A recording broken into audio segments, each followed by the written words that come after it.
Today's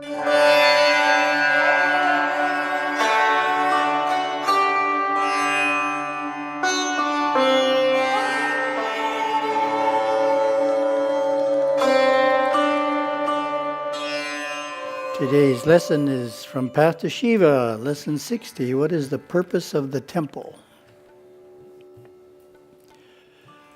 The temple is where we worship and commune with God and the gods.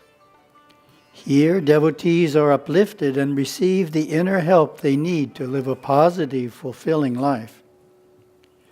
Temples are sacred for three reasons. They are constructed in a mystical manner. They are consecrated with special complex rites, and thereafter continuous daily worship builds a holy force field. Our grand Saiva temples are like no other place on earth. Some are more than 1,000 years old.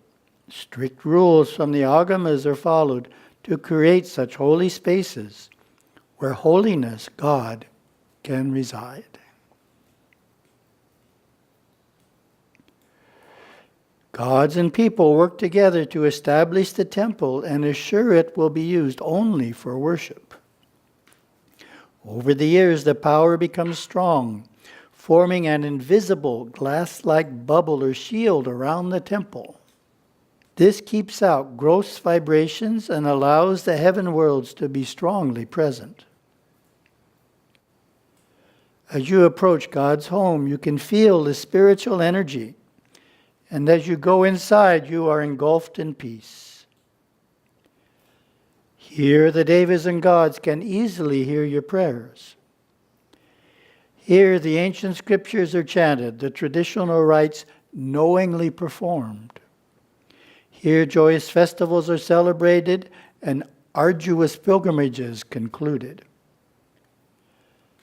At the high point of puja, as bells ring loudly and conches blow, the deity sends rays of blessings through the enshrined image, or murti.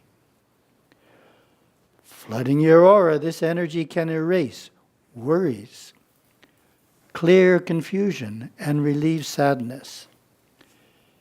Devotees leaving the temple feel inspired and lightened of burdens. Gurudeva explained that the stone or metal images are not mere symbols of the gods. The image is the physical plane form through which the gods' love, power, and blessings flood forth into this world. The image is like a temporary physical body the god uses during temple ceremonies. The temple, God's home, becomes a truly sacred place for us when we know that the gods are real beings and the purpose of going to the temple is to experience their blessings. And we have Gurudeva's quote. A Shiva temple marks an agreement between God Shiva and the people on the earth as a meeting place where the three worlds can consciously commune. Earlier this year, with Yoginatha Swami, we attended the Kumbhabhishekam of the Ganesha temple in Phoenix, Arizona, which is actually slightly outside of Phoenix in Maricopa. We've been working with that temple since the very beginning, and they always ask us to come for groundbreakings and Kumbhabhishekams. This was a 12th year anniversary Kumbhabhishekam. Well, the temple's been around a while, 12 years. And I developed a standard talk. I said, well, I'm going to get organized here and develop a standard Kumbhabhishekam talk. So I pulled together the best of my previous Kumbhabhishekam talks into one talk. And the talk was in different parts. The first part was 4 common questions. These are questions that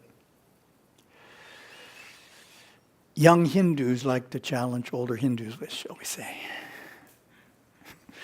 So, first one relates to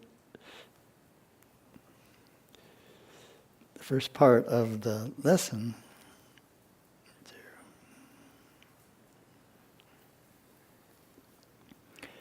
Since God is everywhere, why do we need temples? That's a good one, huh? Oh, this question was actually asked at a Kumbhabhishekam originally, but the story has grown over the years, as they do. When you retell and retell the story, it gets more and more interesting. There was at the Perth Shiva temple.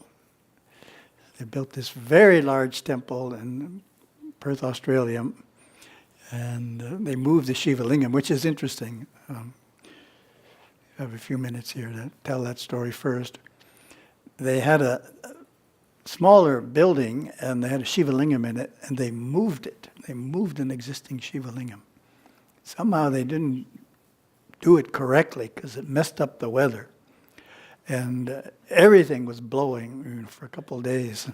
The Yagasala tents almost blew away. The planes were having trouble landing. It was a mess. You have to be careful when you move a Shiva lingam to do it carefully. But this was during the Kumbhabhishekam, the story itself, and it's a group of youth. Youth in Hinduism is usually defined as anyone up to 30 years of age. So the group of youth was talking to me during the break, and they were, the spokesperson for the group was the daughter of the temple's president. And she was a budding young lawyer, fresh out of law school, not too recently, and set up to give me a hard time, I think. You ask him these questions, So she asked this question. Says God is everywhere, why do we need temples? And then she went on to explain that it costs so much to build them. And then Perth gets very cold in the winter, this huge airspace. You have to heat it and spend all this money on utilities to keep the temple warm. Wouldn't the money be better spent on something else?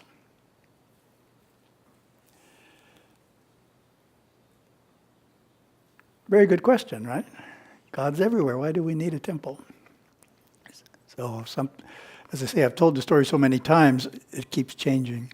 But the current version is this. Well, if God is everywhere, God permeates this room, right? How many of you can see God permeating the room? So they had to admit they couldn't. It's a great theory, right?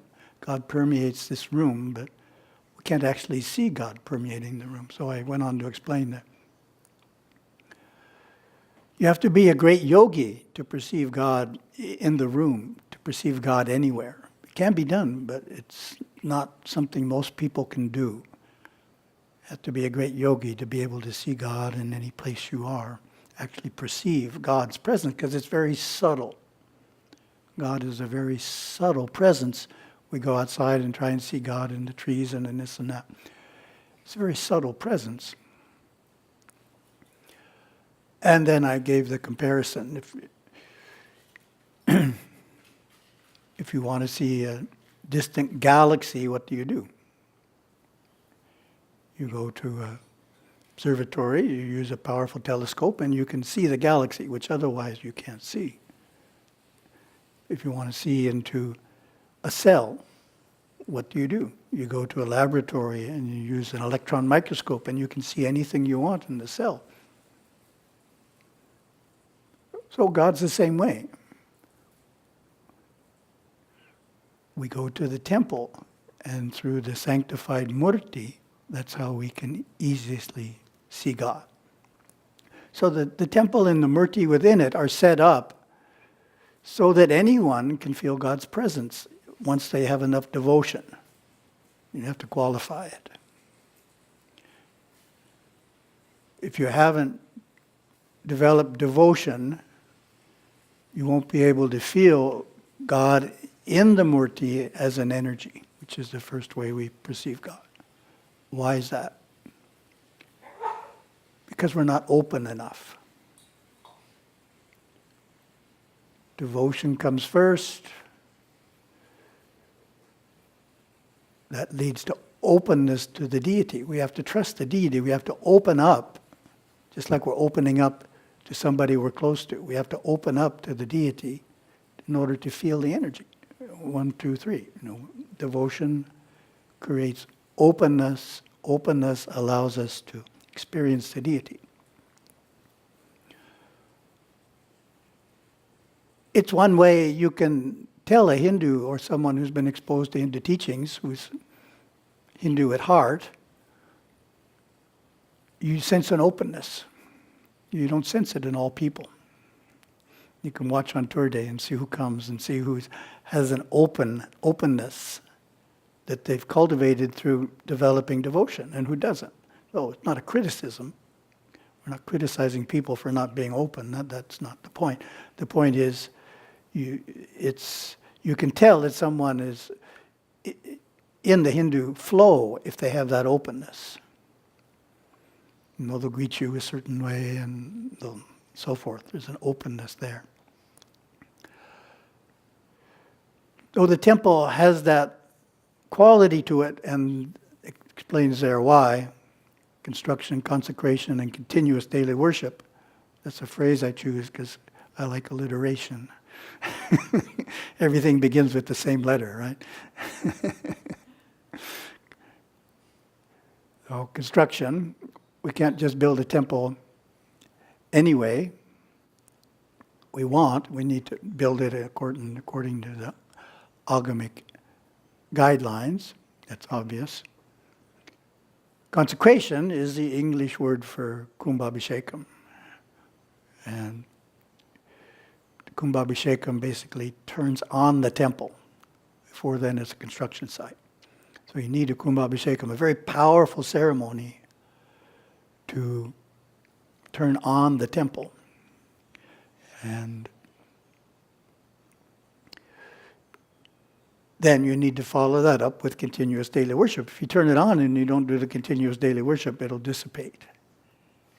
So the continuous daily worship initially perpetuates what was created at the kumbhabhishekam, and then over the years it strengthens it. So that's why the text says, over the years a temple develops a protective shell, for example. It takes a while. And then when you go in the temple, it really feels like a different world. Why does it feel so different? Because it's got a protection around it that built up over the years.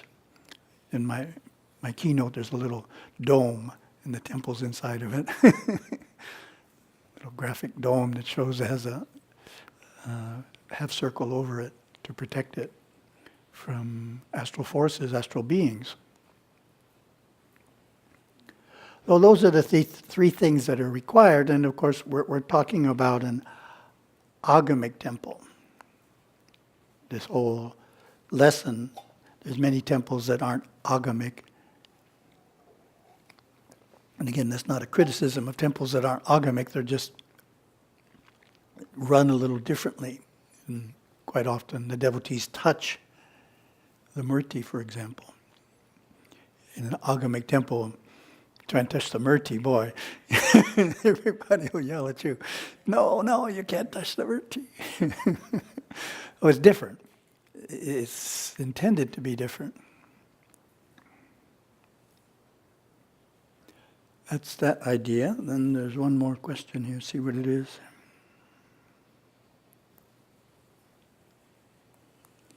Our printer isn't working, so I had to... Usually I print my notes, but... Put them on the computer.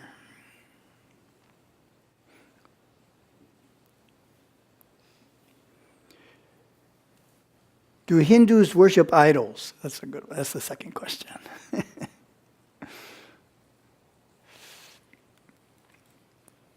Idol worship.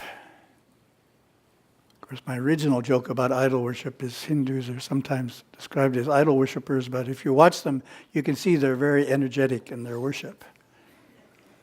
Most people didn't get that, so they're not idle. They're moving around a lot. They're very energetic. Told that joke in Canada the first time in Richmond Hill. But It was a very wonderful talk. This was a Kumbhabhishekam in Texas at Fort Worth Temple. They had a Pancharatra Agama priest who they brought, who was also a scholar and able to explain things in English. So they actually had him periodically through the ceremony, which is something we might consider, explain, well, this is what happened, this is what's going to happen, so that people could relate better to what was going on. It was really nice. And so this was at the point where I guess it was the Shiva Lingam. Well, it was all the Murtis, but the Shiva Lingam was the largest one because the bottom part goes into the ground, so it was really long. That's one I remember. You don't see most of the Shiva Lingam when it's a carved granite piece. It's inside in the ground. His point was they were pouring milk over the murtis to purify them. And so the devotees got to do that. It was really a high point. Devotees got to pour milk over the murti, and then later on they got to oil the murti when it was put into the shrine. That's the last time you can touch the murti, so special in that type of ceremony. He explained that right now we're purifying, I think he called it the statues. We're purifying these statues or idols. But tomorrow we're having a ceremony, Prana Pratishta, which infuses energy into them or transforms them into the deity, depending on exactly what tradition you're in. So right now you could call them idols or statues, but once they receive Prana Pratishta, they're holy. They're not a statue anymore. They've been infused with divine energy at that point on. So we're worshiping something that's been infused with divine energy. And the deity during the puja resides in the murti. So that's the agamic concept. It's true for both Vaishnava and Saiva agamas. And lots of temples have both. They have images of the Vaishnava tradition, images of the Saiva tradition. They even have priests of both traditions there. So, but what they have in common is they're both following agamas. So they both have this same concept about the murti. So the quote from Pancharatra text. Pancharatra is one of two Vaishnava agamic traditions. It's the more prevalent one. The other one is called Vaikanasa. So, in case you were interested. This concept is explained in the Pancharatra text, Satvata Samhita. This is how that tradition looks at it. When the perfectly designed image is systematically installed, he occupies the concerned image. By his gracious presence in that image, he gives concrete and visible expressions to all of his transcendental and imperceptible qualities. Nicely said. Then we have Saiva, Ajita Agama. Shiva Lingam Puja is for the purpose of invoking the presence of Sadashiva in the Lingam. Pretty direct, right? So during the puja, depending on the tradition, you look at it a little bit differently, but what they have in common is during the puja, the deity is in the murti, either during the whole puja or the part of the puja. Then Gurudeva says the same idea. We worship God Shiva and the gods who by their infinite powers spiritually hover over and indwell the image or murti, which we revere. Lost that one.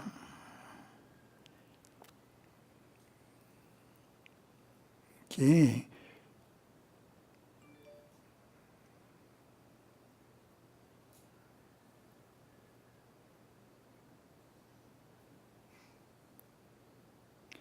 which we revere as their temporary body.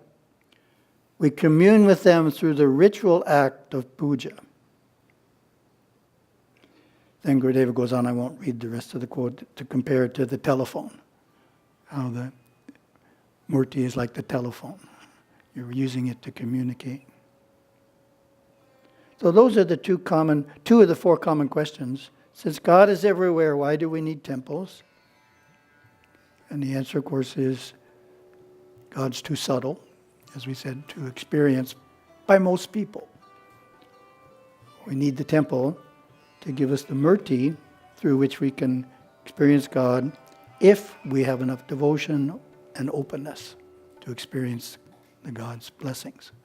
If we don't have the devotion, we won't have the openness. If we don't have the openness, we won't experience anything. And do Hindus worship idols? Prana Pratishta transforms it. So it's no longer an idol or a statue afterwards. Thank you very much. Wonderful day.